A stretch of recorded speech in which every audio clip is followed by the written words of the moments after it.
Hello guys, തട്ടിക്കുട്ട് വട്ടന്റെ പുതിയൊരു വീഡിയോയിലേക്ക് ഏവർക്കും സ്വാഗതം ഗൈസ്. ഞാനിന്ന് പരിചയപ്പെടുത്താൻ പോകുന്നത് എന്റെ പാടവും പറമ്പുമാണ് നിങ്ങൾക്ക് പരിചയപ്പെടുത്താൻ പോകുന്നത് ഗൈസ്. കണ്ടോളൂ എന്റെ 40 ഏക്കർ പാടം. അയ്യോ ഗൈസ്, ഒരു വേട്ടാവളി അവിടെ ഒന്ന് ഒളിഞ്ഞു നോക്കി കൊടുക്കും ഗൈസ്. വളരെ ബുദ്ധിമുട്ടാണ് വിഷയമല്ലോ, ക്ഷമിക്കണം ഗൈസ്. ഒരു കാര്യം ചെയ്യാം, നമുക്ക് എഡിറ്റ് ചെയ്ത് മാറ്റാം ഗൈസ്. പാടവും പറമ്പും പോലും സർക്കാർ കൊടുത്ത 3 സെന്റിലാണ് കിടക്കണത്. ഹലോ ഗൈസ്, ഇനി ഞാൻ നിങ്ങളെ പരിചയപ്പെടുത്താൻ പോകുന്നത് എന്റെ പാടത്തും പറമ്പിലും നിൽക്കുന്ന ഏറ്റവും നല്ല അപൂർവ ഒരു സസ്യത്തിന്റെ ഔഷധ സസ്യമാണ്. അഗസ്ത്യാർ വനത്തിൽ പോലും കാണാത്ത അപൂർവ ഇനം ഒരു സസ്യത്തെ ഞങ്ങൾക്ക് ഞാൻ പരിചയപ്പെടുത്താൻ പോകുന്നു ഗൈസ്. കണ്ടോളൂ ഗൈസ്, ഇതാണ് സസ്യം ഗൈസ്. കണ്ടോളൂ, ഔഷധ സസ്യം. ഇത് തോരൻ വെച്ച് കഴിച്ചാൽ ക്യാൻസർ രോഗം വരെ മാറും ഗൈസ്. ഇതൊക്കെ ആൾക്കാർ കുറച്ച് തോരൻ വെച്ച് കഴിച്ചു കഴിഞ്ഞാൽ അവർ വയറുള്ള കൂടി ചാവും. എടുത്ത പാടാ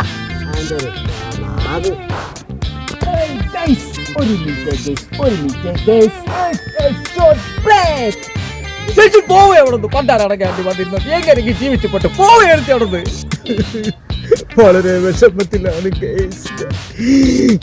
ഇത് കണ്ടോ ഗേസ്,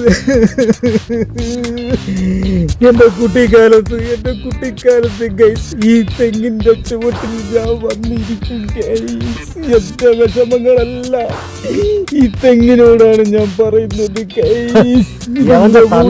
കഴിഞ്ഞ മാസം തെങ്ങിന്ന് ചത്തിട്ട് പോലും എവന്റെ കണ്ണീന്ന് ഒരു തുള്ളി കണ്ണീര് വന്നില്ല.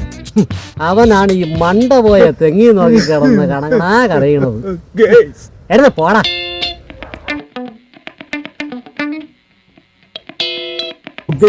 തോട് കണ്ടോ ഗൈസ്, എന്റെ വീട്ടിന്റെ പറമ്പിലൂടെ ഒഴുകുന്ന ഒരു തോടാണ് ഗൈസ്. ഇതിന്റെ കളകള ശബ്ദം കേട്ടാണ് ഗൈസ് ഞാൻ ഉണരുന്നത് ഗൈസ്. ഇതിലെ മീൻ കഴിഞ്ഞ പ്രാവശ്യം 6 കിലോ വരാലിനെ പിടിച്ച് ഞാൻ കറി വെച്ച് കഴിച്ചു.